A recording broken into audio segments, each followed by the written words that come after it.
Hello friends, welcome to optimistic studies. Optimistic studies में आप सभी का स्वागत है।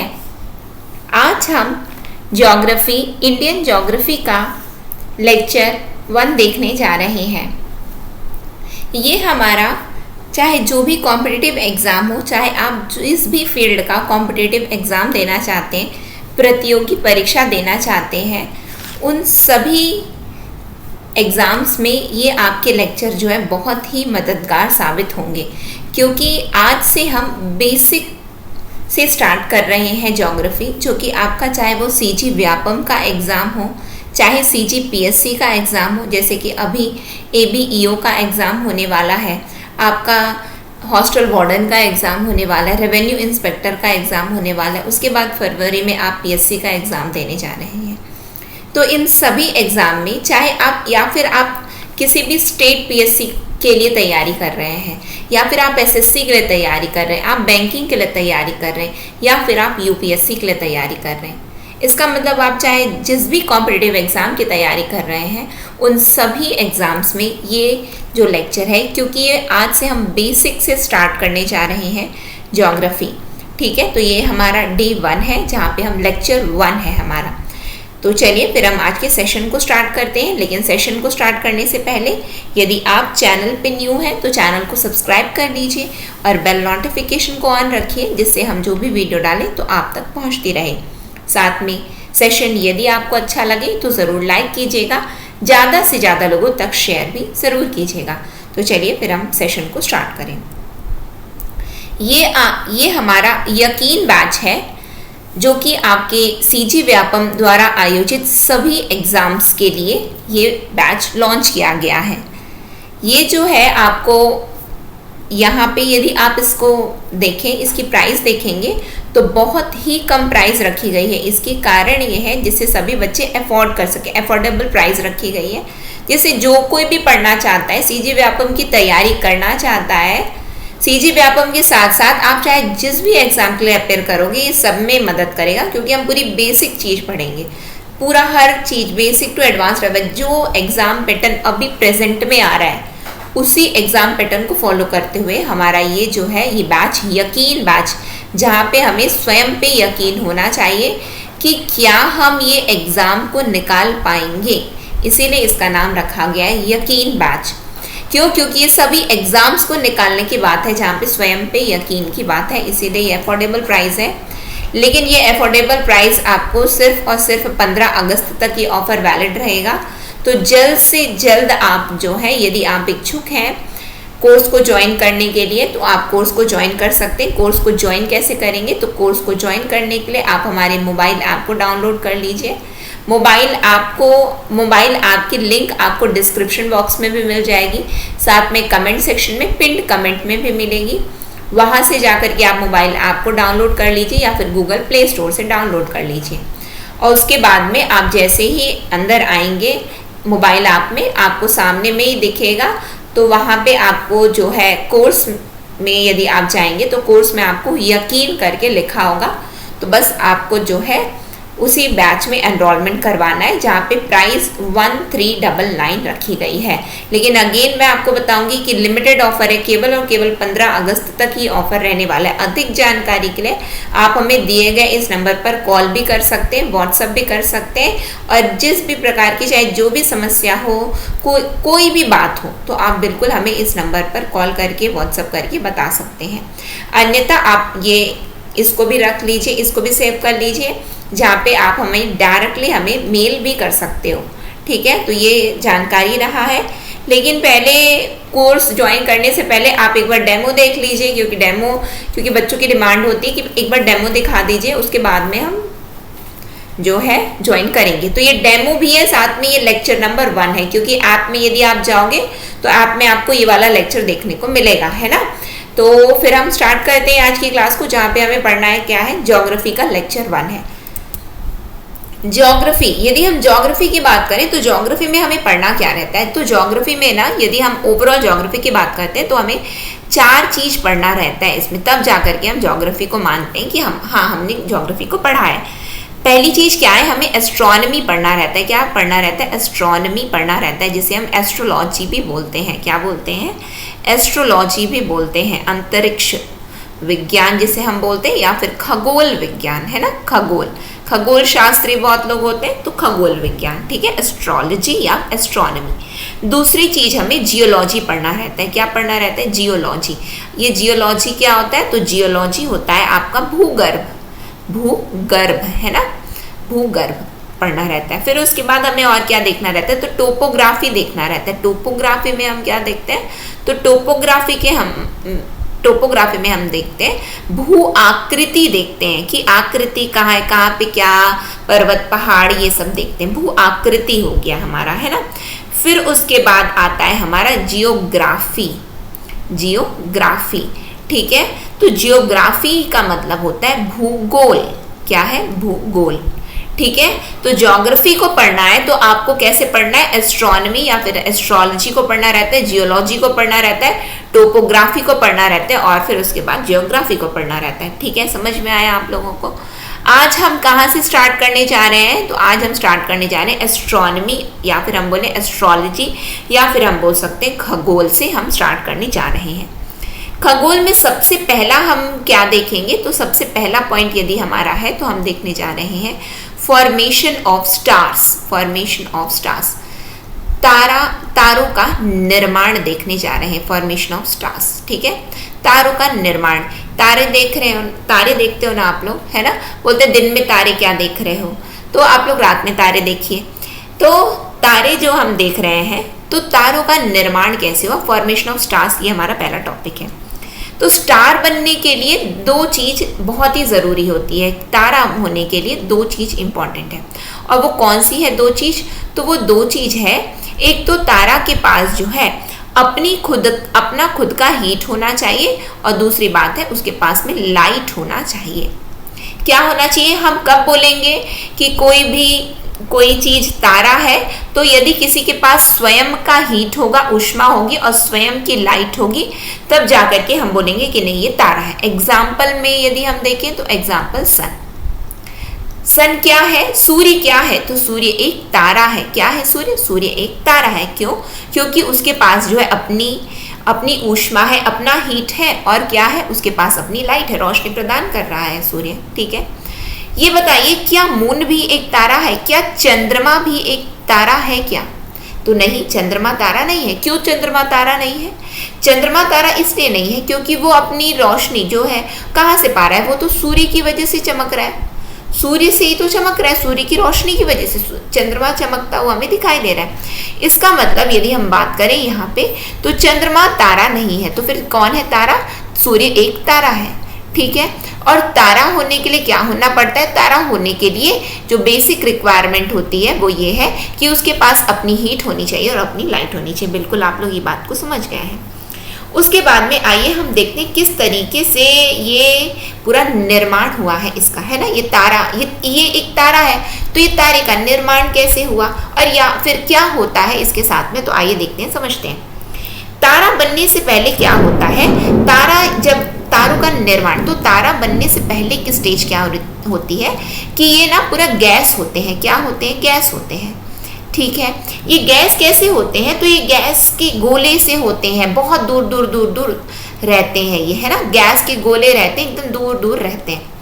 फिर क्या होता है कि एकदम दूर दूर है, फिर धीरे धीरे धीरे धीरे ये क्या होते हैं, बहुत दूर रहता है। इसीलिए जब ये इतना दूर ये पूरा गैस रहता है ना, तो हम क्या बोलते हैं इसको? तो हम इसको विरल गैस बोलते हैं। क्या बोलते हैं? विरल गैस बोलते हैं। विरल गैस को हम इंग्लिश में क्या बोलते हैं? तो हम रेयर गैस बोलते हैं। रेयर गैस, विरल गैस है ये, ठीक है। फिर उसके बाद में क्या होता है कि ग्रेविटेशन के कारण, गुरुत्वाकर्षण के कारण ये जो है ये पास आने लगते हैं। गुरुत्वाकर्षण के कारण ये ना पास पास आने लगते हैं। जब ये पास पास आने लगते हैं तो क्या होता है, ये संकेंद्रित होते जा रहे हैं। अब आप ये देखिए, जब आंधी उठती है ना, तो हम जैसे कि गर्मियों में आप देखे होंगे कि आंधी उठ रही है, कैसे गोल गोल गोल गोल गोल गोल घूमती हुई, इसी तरीके से ऐसे गोल गोल घूमती है ना, एकदम तेज गति से एकदम घूमती जाती है ना। तो ये क्या है, ये पूरे वो जो धूल जो होते हैं वो सब पास में आते जाते हैं, आपने देखा होगा, है ना। तो यदि यानी कि गैसों का वो ये अब क्या, ये पहले दूर दूर थे ये गैस, अब क्या होता जा रहा है, ये गैस संकेंद्रित होती जा रही है, या फिर हम बोल सकते हैं कि क्या हो रहा है, गैसों का बादल सा बन गया है। अब ये क्या हो गया है, गैसों का बादल बन गया है, यानी कि क्लाउड बन गया है, किसका, तो गैस का। और इसको हम क्या बोलेंगे, तो हम इसको निहारिका बोलते हैं। जब गैसों का बादल क्या कहलाता है, तो गैसों का बादल निहारिका कहलाती है, जिसे हम इंग्लिश में नेब्यूला बोलते हैं। क्या बोलते हैं, नेब्यूला बोलते हैं। ठीक है, अगेन सुनिए किस तरीके से तारों का निर्माण हो रहा है, उसे हम देख रहे हैं, फॉर्मेशन ऑफ स्टार देख रहे हैं। क्या होता है कि गैस होते हैं, गैस बहुत दूर दूर होते हैं। जब ये बहुत दूर दूर होते हैं तो गैस के गोले हैं, गैस के गोले जो कि बहुत दूर दूर हैं, आपस में बहुत दूर दूर हैं, तो उस स्टेज को हम बोलते हैं विरल गैस, रेयर गैस बोलेंगे। फिर गुरुत्वाकर्षण के कारण, ग्रेविटेशन के कारण ये पास आने लगते हैं। जब ये पास आने लगते हैं तो गैसों का एक बादल सा बन जाता है। इसका मतलब गैसें क्या होने लगती हैं, संकेंद्रित होने लगती हैं। जब ये इस स्टेज में पहुंचता है तो हम इसको क्या बोलते हैं, जब पास आने लगता है तो हम इसको निहारिका बोलते हैं, नेब्यूला बोलते हैं। एग्जाम में पूछा जाता है गैसों का बादल क्या कहलाता है, cloud of gas are known as, क्या बोलते हैं हम, नेब्यूला बोलते हैं, निहारिका बोलते हैं। जब आप ये बताइए, जब कोई चीज पास आ जाती है, जैसे कि हम कहीं पे जाते हैं, है ना, वहां पे एकदम बहुत लोग हैं, जैसे कि हम मंदिर गए तो बहुत लोग, जब बहुत एकदम भीड़ रहती है तो एकदम क्या होता है, गर्मी होने लगती है कि नहीं, भीड़ की वजह से गर्मी होने लगती है, यानी कि हीट जनरेशन होने लगा।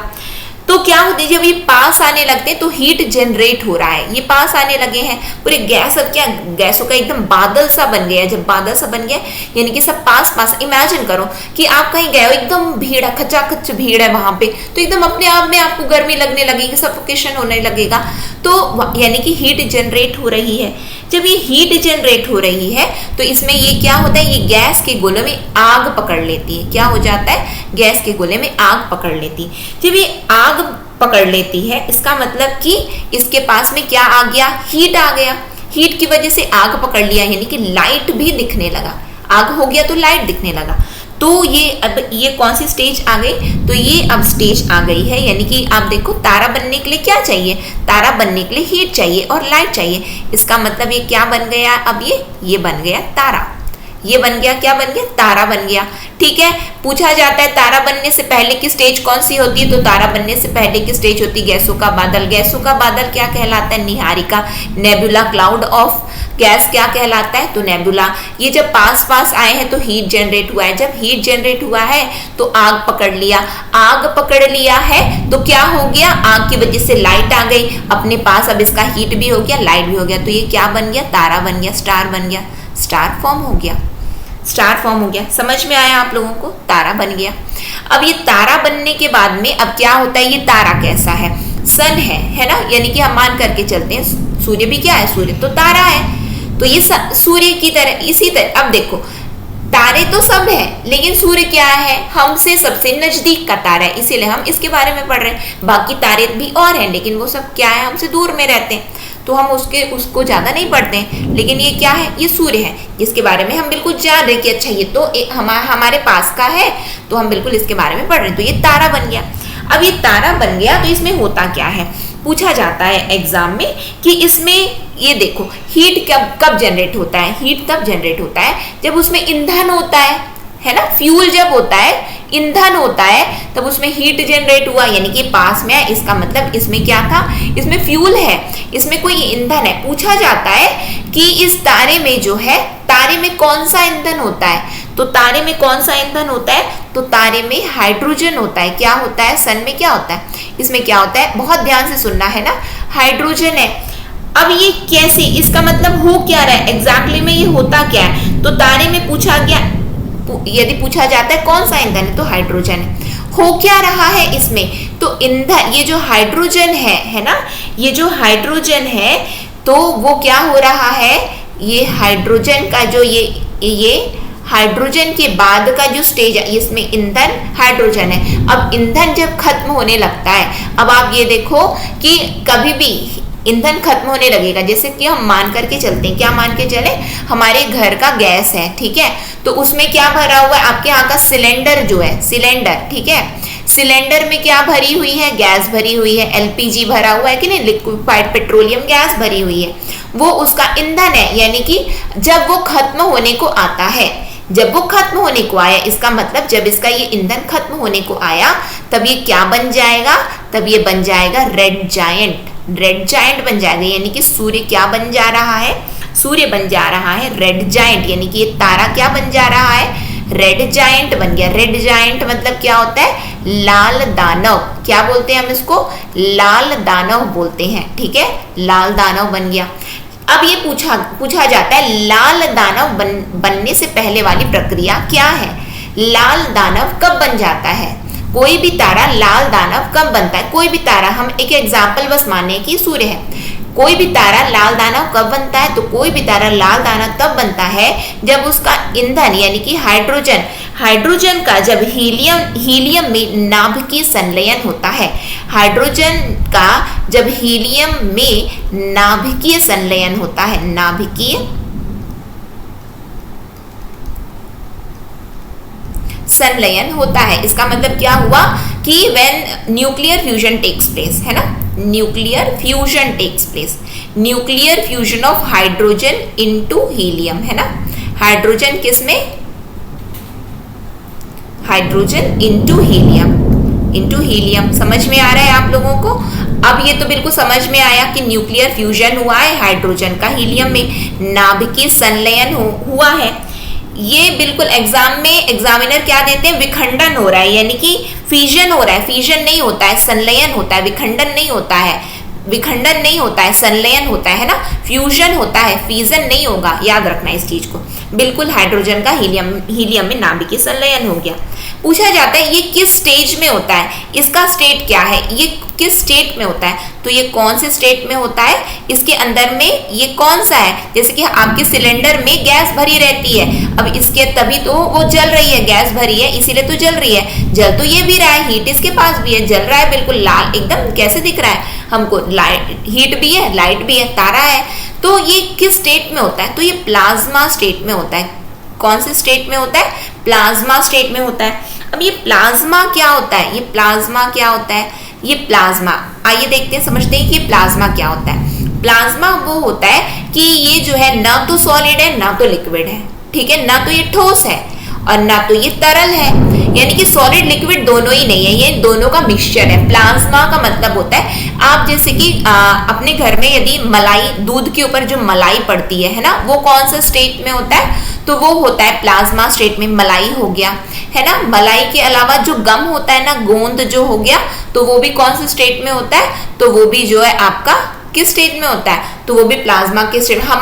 हमारे शरीर में जो खून होता है, ब्लड किस स्टेट में होता है, तो वो भी जो है प्लाज्मा स्टेट में होता है। यानी कि ये ना तो ठोस है, क्या ये ठोस है, क्या मलाई ठोस है क्या, नहीं, और ना तो ये तरल है ना, किस स्टेट में रहते हैं, यानी कि आप उठाइए आपको पता चलेगा, ठीक है, गोंद को उठाइए, आप ब्लड को उठाइए, ब्लड भी लिक्विड नहीं होता, ब्लड किस स्टेट में होता है, ब्लड प्लाज्मा स्टेट में होता है ना।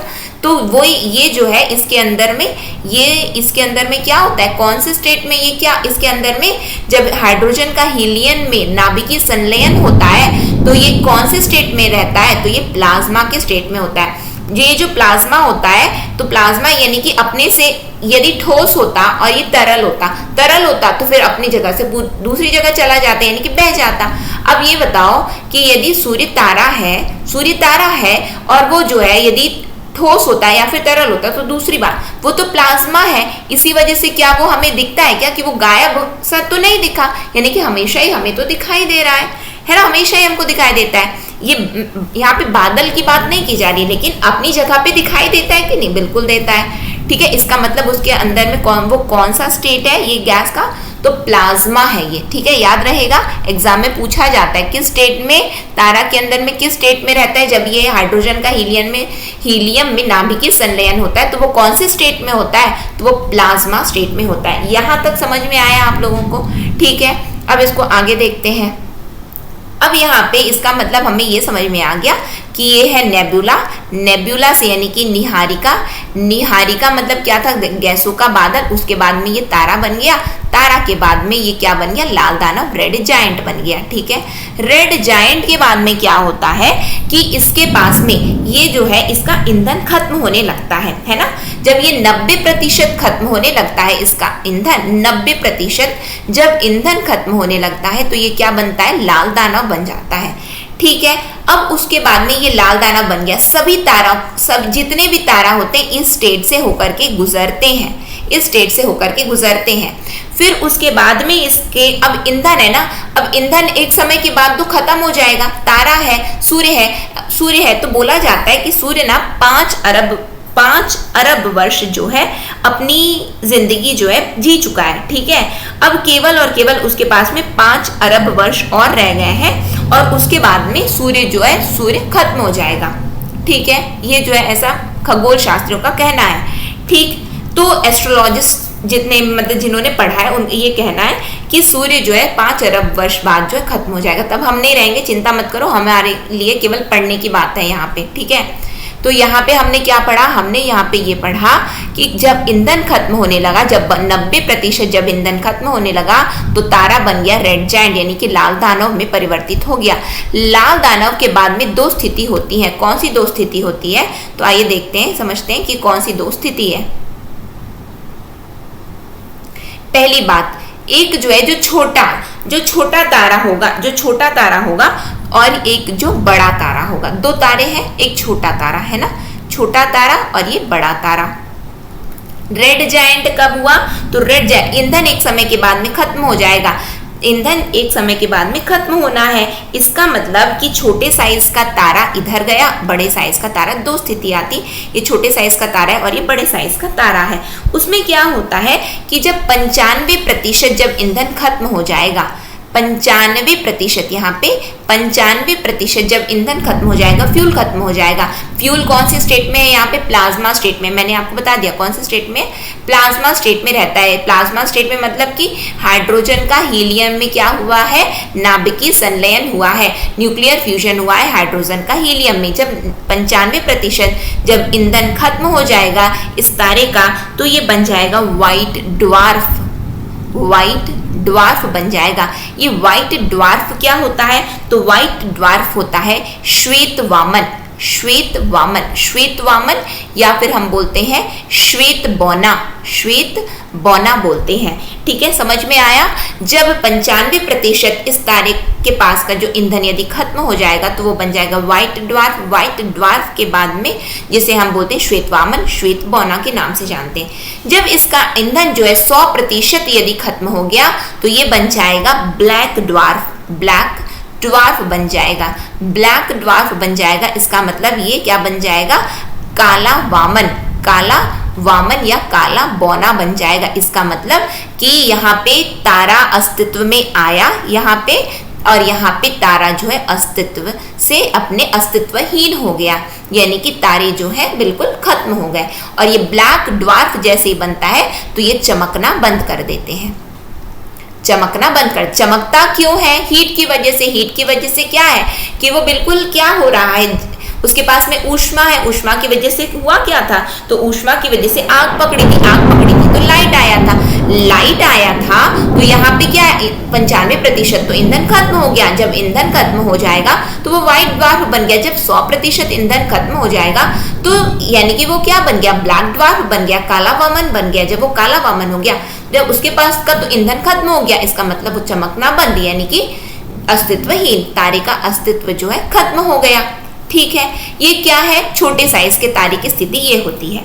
बड़े साइज के तारे की स्थिति क्या होती है, तो बड़े साइज का जो तारा होता है वो क्या बन जाता है, सुपरनोवा बन जाता है। बड़े साइज का तारा क्या बनता है, सुपरनोवा। ये सुपरनोवा क्या होता है, तो सुपरनोवा को समझेंगे। सुपरनोवा को हम बोलते हैं अभिनव तारा। क्या बोलते हैं, अभिनव तारा बोलते हैं। ठीक है, अभिनव तारा, इसका मतलब कि इसमें ये क्या है, इसे अभिनव तारा के साथ साथ या विस्फोटक तारा भी बोलते हैं, विस्फोटक तारा। ठीक है, पूछा जाता है, वेरी इंपॉर्टेंट, बहुत बार पूछा गया, बहुत बार पूछा गया। विस्फोटक तारा किसे बोलते हैं? विस्फोटक तारा अभिनव तारा को बोलते हैं। विस्फोटक तारा को और किस नाम से जानते हैं? तो और क्या नाम से? सुपरनोवा होता है, ठीक है, सुपरनोवा। ये कौन सा है? तो बड़े साइज का तारा है, ठीक। तो ये अब विस्फोटक कौन से तारे में विस्फोट होता है? तो अभिनव तारा में विस्फोट होता है। बहुत बार इस तरीके से प्रश्न पूछा गया है, ठीक है। अब ये सुपरनोवा हुआ, यहाँ पे इसका अस्तित्व चमकना बंद, समझ गए ना? ये यानी कि तारा अस्तित्वहीन हो गया, यानी कि तारा की जो लाइफ जो है, यानी कि स्टार की जो लाइफ खत्म हो गई।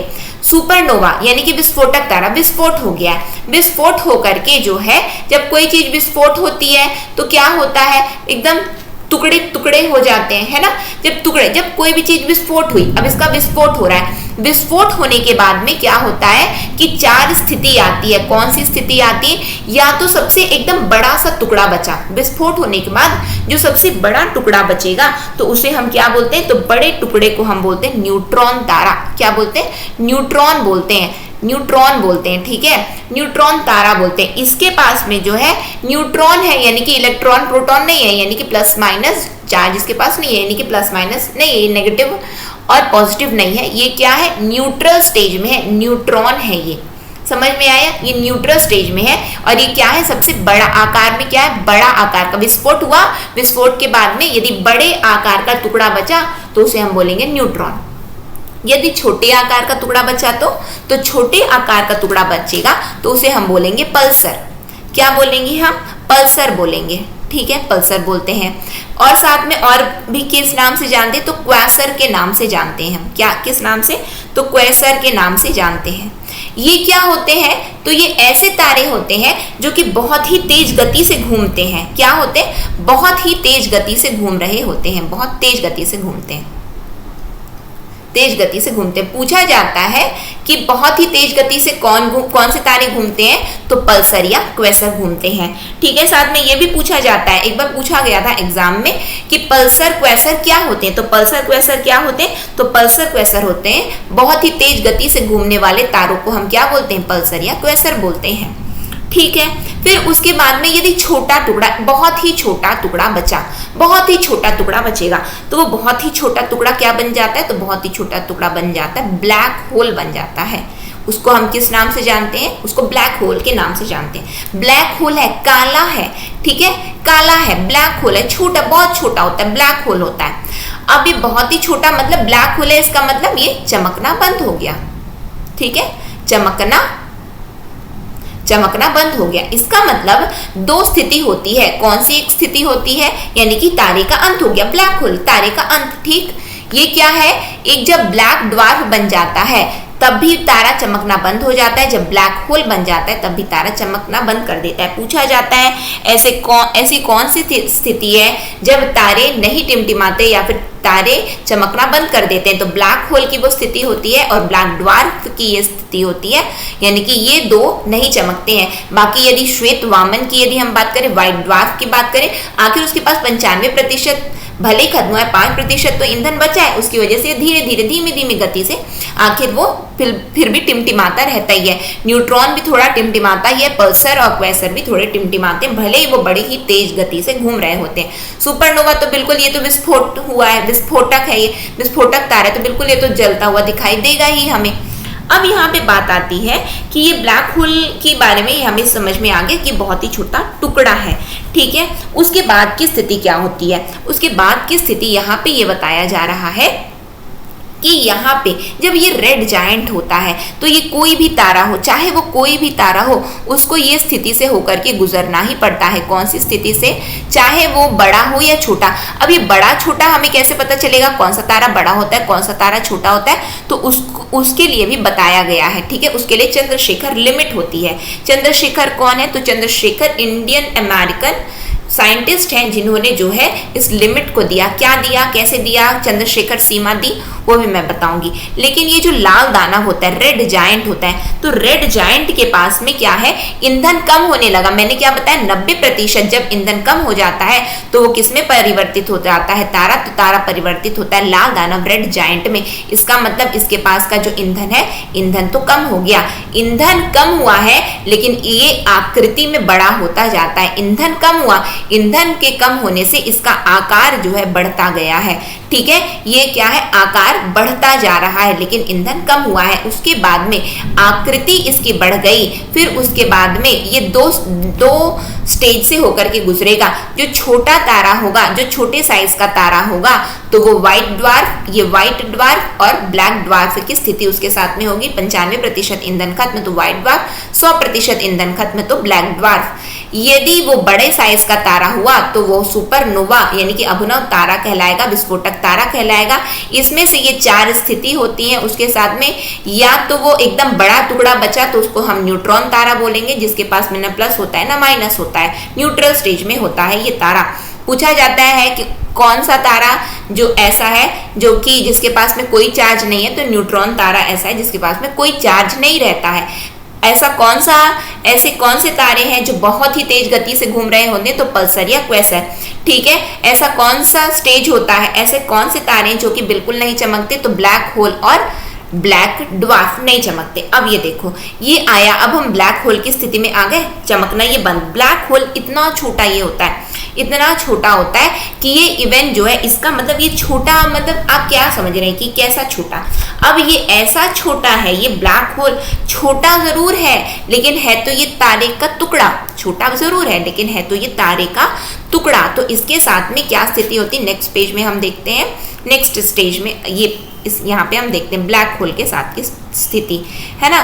तो ये ब्लैक होल में क्या होता है, इसके लिए ये प्रॉपर्टी को आपको याद रखना है। क्या क्या याद रखोगे, तो पहली बात, इसमें जो है ये साइज में बहुत छोटा होता है। क्या है, इसकी साइज जो है बहुत छोटी होती है। ब्लैक होल साइज में बहुत छोटा है ना, बहुत छोटा होता है। साइज में भले ही छोटा है, कोई भी चीज साइज में छोटा है, इसका ये बिल्कुल मतलब नहीं होता है कि उसमें घनत्व क्या है। तो घनत्व इसमें क्या होता है, तो घनत्व इसमें ज्यादा होता है। साइज में भले ही छोटा हो गया लेकिन है तो तारा, लेकिन इसमें डेंसिटी क्या है, डेंसिटी बहुत बढ़ जाती है। इसकी डेंसिटी जो है, डेंसिटी वॉल्यूम ये सब बहुत बढ़ जाता है, बहुत बढ़ जाता है, यानी कि बहुत बड़ा होता है ना, बढ़ जाता है। ठीक है, समझ में आया। और इसके साथ और क्या होता है, जब डेंसिटी किसी चीज की बढ़ जाती है, वॉल्यूम बढ़ जाता है, तो क्या होता है, तो भार भी बढ़ जाता है, यानी कि वेट भी क्या होता है, इंक्रीज होता है। यानी कि बाल्टी में पहले आधा बाल्टी पानी भरा था तो हल्का लगेगा, फुल बाल्टी भर दो यानी कि वॉल्यूम बढ़ा दियो आप उसका, यानी कि तो वो क्या हो गया, तो उसका यानी कि वेट भी बढ़ जाएगा। ठीक है, तो वेट भी बढ़ जाता है, वेट बढ़ जाता है। समझ में आया।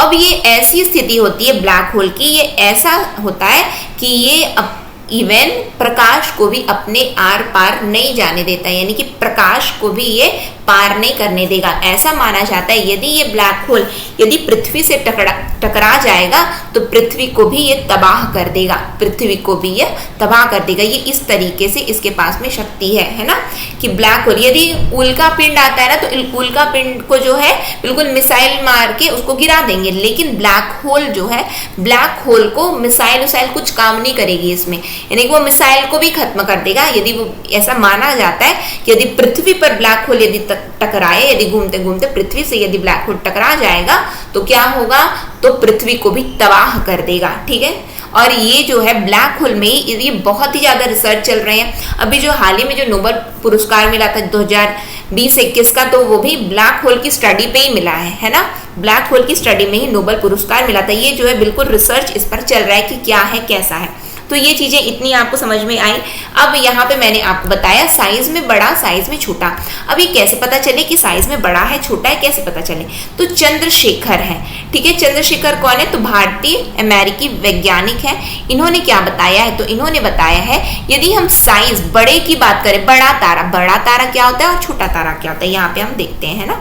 तो बड़ा तारा बोला गया यदि कोई सूर्य से 1.44 गुना, यानी कि हम मान करके चले लगभग 1.5 गुना यदि बड़ा है तो उसे हम बोलेंगे कि वो बड़ा तारा हुआ। सूर्य से 1.5 गुना यानी कि 1.44, याद रखना बहुत इंपॉर्टेंट है ना। बड़ा तारा क्या होता है कि सूर्य से 1.44 गुना, मल्टीपल ऑफ 1.44 ऑफ सन, तो उसे हम बोलेंगे बड़ा। ठीक है, तब हम उसे बोलेंगे बड़ा। छोटा क्या होता है, छोटा वो होता है तब हम इसको क्या बोल देंगे, बड़ा तारा बोलेंगे। सूर्य से इतना। यदि वो जो है क्या होगा, छोटा हम किसको बोलेंगे, छोटा हम तब बोलेंगे यदि जो है, यदि वो सूर्य से 1.44 टाइम्स ऑफ, यानी कि 1.5 गुना यदि सूर्य से छोटा है, तब हम उसको क्या बोलेंगे कि ये जो है छोटा तारा है। जो छोटे तारे की स्थिति क्या होती है, तो छोटे तारे का विस्फोट यानी कि अंत कैसे होता है यदि पूछा जाएगा, तो छोटे तारे का अंत होता है आपका, पहले वो व्हाइट ड्वार्फ बनता है फिर ब्लैक ड्वार्फ बनता है। बड़े तारे का अंत क्या होता है, तो बड़ा तारा विस्फोटक तारा में परिवर्तित हो जाता है, सुपरनोवा कहलाता है। और जब सुपरनोवा, जब इसमें विस्फोट होता है तो 4 स्थिति आती है। 4 स्थिति कौन कौन सी होती है, तो न्यूट्रॉन की, पल्सर, क्वेसर और ब्लैक होल की स्थिति आती है। ऐसे कौन से 2 स्टेज है जहां पे तारे चमकना बंद कर देते हैं, तो ब्लैक ड्वार्फ और ब्लैक होल की वो स्थिति होती है जहां पे तारे बिल्कुल चमकना बंद कर देते हैं। इतनी चीजें आपको समझ में आई क्या। चंद्रशेखर सीमा यदि पूछा गया तो चंद्रशेखर सीमा आपको क्या करनी है, चंद्रशेखर सीमा है ना, चंद्रशेखर लिमिट यहां पे मैं लिख देती हूं। चंद्रशेखर सीमा क्या होती है, चंद्रशेखर सीमा होती है सूर्य का 1.5 गुना, 1.5 गुना मतलब 1.44 है ना।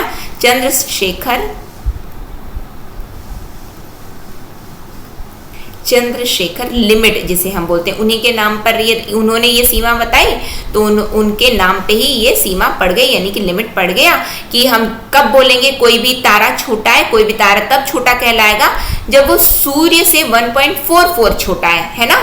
और यदि कोई भी तारा बड़ा कब कहलाएगा, जब वो सूर्य से 1.44 बड़ा है, ठीक है, गुना बड़ा है। ठीक है, समझ में आया आप लोगों को। सूर्य का अंत कैसे होगा, जैसे कि मैंने आपको क्या बताया कि 5 अरब वर्ष के बाद में जो है सूर्य का भी अंत हो जाएगा, 5 अरब साल के बाद में। तो सूर्य का अंत कैसे होगा, तो सूर्य का अंत होगा व्हाइट ड्वार्फ बनेगा, फिर वो ब्लैक ड्वार्फ बन जाएगा। क्यों ऐसा बनेगा, क्योंकि चंद्रशेखर बड़ा कब होता है, जब सूर्य यानी कि सूर्य से जब 1.44 जब बड़ा हो, यानी कि तो यहाँ पे सूर्य क्या है, जब उसको क्या होना है, जब सूर्य, इसका मतलब कि ये तो सूर्य का अपना एक साइज है और उससे 1.44 छोटा है, यानी कि सूर्य का अंत किस तरफ में जाएगा, सूर्य भी जो है जिस तरीके से छोटे तारे का अंत होता है उसी तरह से सूर्य का भी अंत होगा, क्योंकि अभी नहीं होगा, 5 अरब वर्ष बाद होगा जब हम लोग नहीं रहेंगे, है ना।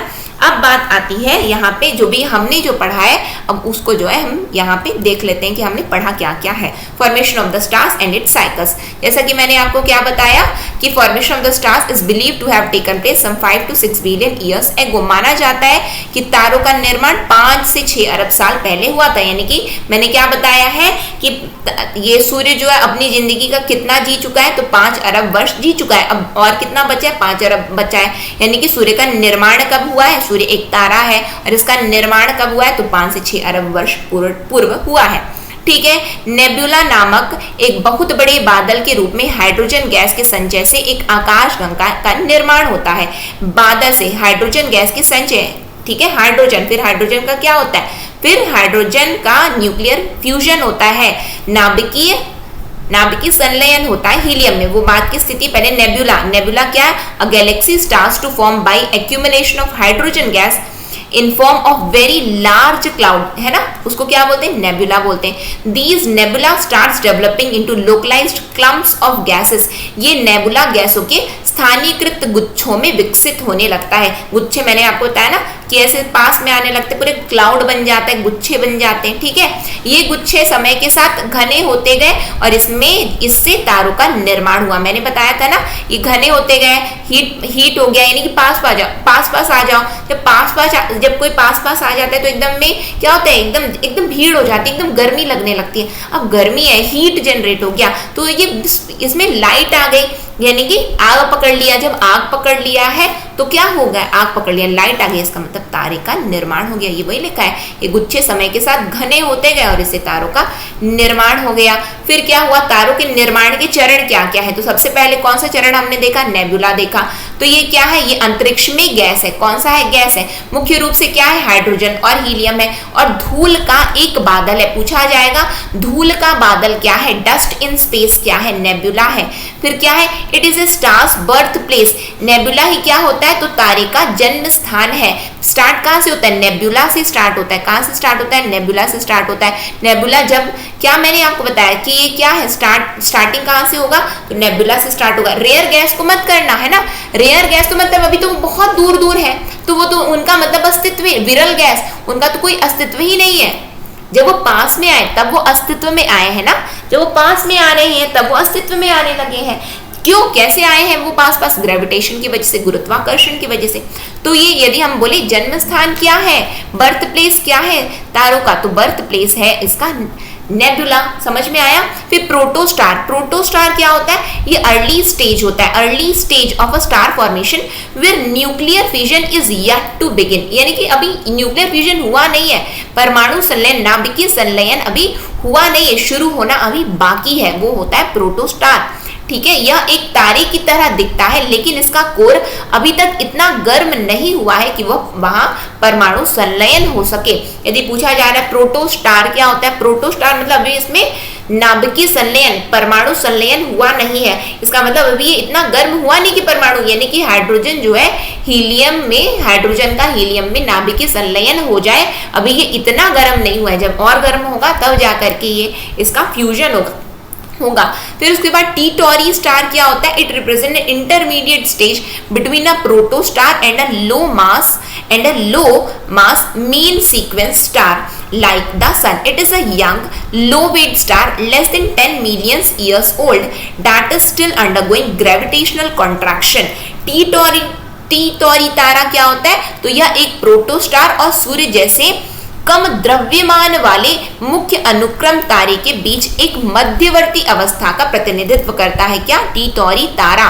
ठीक, यह एक युवा कम वजन वाला तारा है जो 10 मिलियन वर्ष से कम पुराना है, जो अभी भी गुरुत्वाकर्षण संकुचन से गुजर रहा है, यानी कि एकदम पास पास पास पास पास आता जा रहा है, आता जा रहा है, आता, यानी कि अभी ये बना नहीं है, अभी ये तारा बना नहीं। तारा कब बनेगा, एकदम जब पास में आ जाएगा, एकदम जब पास में आया उसके बाद में क्या हो जाएगा, आग पकड़ लेगा, आग पकड़ लिया यानी कि लाइट आ गई, और उसके बाद हम बोलेंगे कि ये क्या बन गया, ये बिल्कुल तारा अब बन गया। ठीक है, तो ये देखो, ये है मुख्य अनुक्रम तारा। ये क्या है, इस स्तर पर मुख्य तापमान संलयन प्रतिक्रियाओं को शुरू करने के लिए पर्याप्त है, यानी हाइड्रोजन परमाणुओं को हीलियम परमाणु बनाने के लिए फ्यूज करना, तब जाकर के सूर्य क्या है, तो सूर्य एक मुख्य अनुक्रम तारा है। क्या है, main sequence star. Main sequence star क्या है, at the stage the core temperature is enough to start fusion reaction that is fusing hydrogen atoms to form helium atoms, यानी कि हाइड्रोजन को हीलियम में बनाने के लिए अब ये स्टेज जो है बिल्कुल ठीक है, ताप बढ़िया हो चुका है ना, तो इसको हम बोलेंगे the sun is the main sequence star. Sun क्या है, मुख्य अनुक्रम तारा, यानी कि बिल्कुल बन गया, अब ये बिल्कुल वहां पे क्या हो गया, हाइड्रोजन का हीलियम में जो है नाभिकीय संलयन, न्यूक्लियर फ्यूजन हो गया। अब ये किस स्टेट में होता है, तो ये जो है स्टेट होती है इसकी प्लाज्मा की स्टेट होती है। कौन सी स्टेट है, प्लाज्मा की स्टेट है। समझ में आया आप लोगों को। फिर उसके बाद रेड जायंट, रेड जायंट लाल दानव जिसको बोलते हैं हम, क्या बोलते हैं, लाल दानव। लाल दानव क्या है, तो विकास के बाद के चरणों के दौरान एक लाल विशालकाय का निर्माण होता है, क्योंकि स्टार के केंद्र में हाइड्रोजन ईंधन खत्म हो जाता है। जैसा कि मैंने आपको बताया, यानी कि जब 90% ईंधन जब खत्म हो जाता है तो वो क्या बन जाएगा, तो लाल दानव बन जाएगा, रेड जायंट बन जाएगा। ठीक है, हालांकि यह अभी भी एक गर्म घने हीलियम कोर के आसपास एक खोल में हाइड्रोजन को हीलियम में फ्यूज करता है अभी भी, यानी कि 90% बस खत्म हुआ है, पूरा नहीं हुआ है। तो कोर के चारों ओर हाइड्रोजन का हीलियम में संलयन बहुत अधिक ऊर्जा जारी करता है और गुरुत्वाकर्षण के खिलाफ बहुत कठिन धक्का देता है और तारे के आयतन का विस्तार होता है। मैंने आपको क्या बताया कि इसका जो है बिल्कुल इसका साइज जो है क्या होता है, बढ़ता जाता है, साइज के आकार बढ़ रहा है। ठीक है, यानी कि वॉल्यूम इसका क्या हो रहा है, बिल्कुल बढ़ता जा रहा है। ठीक, this fusion of hydrogen into helium around the core releases much greater energy and pushes much harder against gravity and expand the volume of the star. यानी कि मैंने आपको क्या बताया, ये लाल दानव क्या हो जाएगा, लाल दानव बढ़ जाएगा, आकृति में बढ़ जाएगा। ठीक है, जब ये लाल दानव बढ़ गया उसके बाद में क्या हुआ, भारी तत्वों का संलयन, यानी कि जैसे जैसे तारा खर्च करता है हीलियम अणु कोर पर फ्यूज होते जाते हैं और कोर को दहने से रोकते हैं। जब हीलियम का संलयन संलयन समाप्त हो जाता है तो कोर सिकुड़ जाता है और कार्बन का संलयन शुरू हो जाता है। यह प्रक्रिया तब तक दोहराई जाती है जब तक कोर में लोहा दिखाई न दे और लौह संलयन प्रतिक्रिया ऊर्जा को अवशोषित करती है जिससे कोर ढह जाता है। यह प्रत्यारोपण बड़े सितारों को सुपरनोवा और छोटे सितारों को सूर्य को सफेद बानों में बदल देता है, जो कि मैंने आपको पूरा प्रोसेस समझा दिया है। ठीक है, फ्यूजन ऑफ हैवियर एलिमेंट्स, बहुत ही भारी तत्वों का संलयन कैसे होता है, तो as the star expands helium molecule fuse at the core which prevents the core from collapsing, यानी कि अंदर ही अंदर क्या हो रहे, कोलैप्स होते जा रहे, तो वो बिल्कुल क्या हो रहे, वो फ्यूज नहीं, वो क्या हो रहे, कोलैप्स होने से अपने आप को बचा रहे हैं। When the fusion of helium ends the core shrinks and begin fusing carbon, यानी कि वो क्या करता है, कार्बन का संलयन शुरू कर देता है। This process repeats until iron appears at the core. The iron fusion reaction absorbs energy which causes the core to collapse, यानी कि जब क्या हो जाता है कि जब आयरन फ्यूजन एनर्जी को जब एब्जॉर्ब कर लिया तो अब ये कोर क्या है, अब ये क्या हो जाएगा, यानी कि पूरी तरह से हम मान करके चलते हैं कि अब ईंधन जो है पूरा खत्म होने की कगार पे आ गया। तब जाकर के दो स्थिति आती है। अब वो दो स्थिति क्या है, एक व्हाइट ड्वार्फ की है और एक सुपरनोवा की स्थिति है, वही लिखा हुआ है, एक व्हाइट ड्वार्फ की और सुपरनोवा की। ठीक, this explosion transform massive stars into supernova and smaller star मतलब sun into white dwarf, यानी कि massive star जो बड़े तारे होंगे वो सुपरनोवा में बदल जाएंगे और जो छोटे तारे होंगे जैसे कि सूर्य वो व्हाइट ड्वार्फ में बदल जाएंगे, ये बताया गया है यहाँ पे। ठीक है, फिर उसके बाद यदि हम प्लैनेटरी नेबुला की बात करें तो ये है क्या, it is a outer layer of gas and dust that is lost when the star changes from red giant to white dwarf. ये प्लैनेटरी नेबुला ग्रही नेबुला गैस और धूल की एक बाहरी परत है जो तब नष्ट हो जाती है जब तारा रेड जायंट से व्हाइट ड्वार्फ में बदल जाता है। यह सफेद बौना काला बौना बन जाता है जब यह प्रकाश उत्सर्जित करना बंद कर देता है, यानी कि व्हाइट ड्वार्फ किस में बदल गया, ब्लैक ड्वार्फ में बदल गया। काला वामन, इसको क्या बोलते हैं, श्वेत वामन या श्वेत बौना बन जाता है। समझ में आया आप लोगों को। रेड जायंट किस में बदला, तो रेड जायंट बदला है, यहाँ पे क्या लिखा है, रेड जायंट बदला है, व्हाइट ड्वार्फ में बदल जाता है। समझ में आया आप लोगों को। फिर उसके बाद में सुपरनोवा की स्थिति क्या है, तो सुपरनोवा एक बड़े तारे की विस्फोटक मृत्यु है, विस्फोट होने के बाद यानी कि मृत्यु हो रही है उसकी। ठीक है, और यह थोड़े समय के लिए 100 मिलियन सूर्य की चमक प्राप्त करता है, यानी कि विस्फोट हो रहा है ना, यानी कि बहुत ही ज्यादा विस्फोट, यानी कि उसमें क्या है, चमक तो बहुत ज्यादा हो जाएगी, तो थोड़ी ही देर के लिए विस्फोट हो रहा है। क्योंकि अब जैसे कि बम फूटता है तो ऐसा यानी कि एकदम बहुत पहले प्रकाश होता है कि नहीं, फिर तो पूरा वहां पे पूरी धज्जियां उड़ जाती हैं। ठीक है, तो क्या है, ये 100 मिलियन सूर्य की चमक प्राप्त करता है। फिर क्या बताया गया, न्यूट्रॉन तारे एक सुपरनोवा के बाद उत्पन्न होते हैं। न्यूट्रॉन मैंने बताया था ना, यहाँ पे न्यूट्रॉन मैंने लिखा था, है ना, तो न्यूट्रॉन तारे एक सुपरनोवा के बाद उत्पन्न होते हैं। प्रोटॉन और इलेक्ट्रॉन मिलकर न्यूट्रॉन तारे बनाते हैं। Neutron stars are produces after a supernova. ठीक है, मैंने आपको बता दिया, supernova is explosive death of a bigger star and it obtains the brightness of 100 million suns for a short time, थोड़े ही समय के लिए। ठीक है, फिर क्या, a galaxy contains large number of stars, यानी कि ये जो आकाश गंगा है, इस आकाश गंगा में असंख्य तारे हैं। ठीक है, galaxy spread over vast distance that are measured in 1000 of light years. ये आकाश गंगाएं विशाल दूरियों में फैली हुई हैं जिन्हें हजारों प्रकाश वर्ष में मापा जाता है। ये आकाश गंगा क्या है, यानी कि ये पूरे अंतरिक्ष में बहुत सारी गैलेक्सीज हैं, बहुत सारी आकाश गंगाएं। ठीक है, बहुत सारी आकाश गंगाएं जो कि बहुत ही दूरी में फैली हुई हैं। ये पूरा अंतरिक्ष है, ये हम मान करके चलते, ये पूरा हमारा ये अंतरिक्ष है, ये पूरी आकाश गंगा है, ये पूरी आकाश गंगा है। इसके बारे में भी मैं आपको बताऊंगी। ठीक है, कि ये क्या है, ये पूरी आकाश गंगा है, ये पूरे अंतरिक्ष में आकाश गंगा फैली हुई, ये सब बहुत दूरी। अब इनके बीच की दूरी जो है, galaxy spread over vast distance that are measured in 1000 of light years, यानी कि प्रकाश वर्ष में इन्हें मापा, हजारों प्रकाश वर्षों में इसे मापा जाता है। अब ये प्रकाश वर्ष क्या होते हैं, आइए देख लेते हैं, है ना। ये चीज बहुत बार पूछा गया है, वेरी इंपॉर्टेंट, बहुत बार पूछा गया है कि प्रकाश वर्ष क्या है। तो प्रकाश वर्ष जो है दूरी का माप है, ना कि समय का। मैंने आपको ये बताया ना कि ये पूरा क्या है, ये पूरा अंतरिक्ष में आकाशगंगा है। तो ये दूरी का मापन करना है। यदि दूरी का मापन करोगे तो ये किसमें आप मापोगे, प्रकाश वर्ष में मापोगे, प्रकाश वर्ष में, लाइट ईयर्स में मापोगे। किसमें, लाइट ईयर्स में मापोगे।